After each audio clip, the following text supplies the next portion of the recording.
So it's very difficult right now to have a specific prediction, but I think the future seems very bad. A year after Hurricane Maria devastated the island of Puerto Rico, journalists joined with educators and students at Lehman College to discuss the struggle to recover from the disaster. It's important in a larger level. One of the things I hope I can be able to talk about today is about the dynamics between journalists from the United States that have been coming to Puerto Rico to cover our stories and journalists from Puerto Rico. Well, I think the diaspora, different diasporas can help Puerto Rico at this point by being involved on the discussions about what is the future for Puerto Rico, not only politically but economically in terms of education, all the important issues that we have to solve. The discussion, moderated by David Gonzalez, a noted New York Times reporter who examined Hurricane Maria news coverage and how journalists can better tell stories during and after a natural disaster.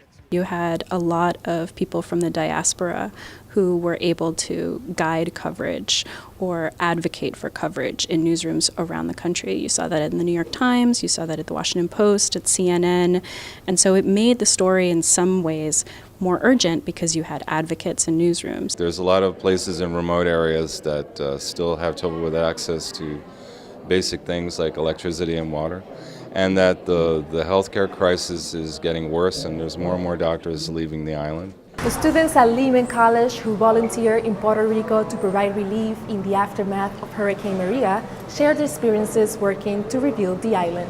We reconstructed houses of families who were completely destroyed.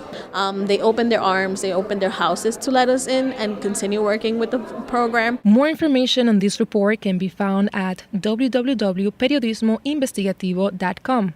For BrownsNet, Jayla Juveres.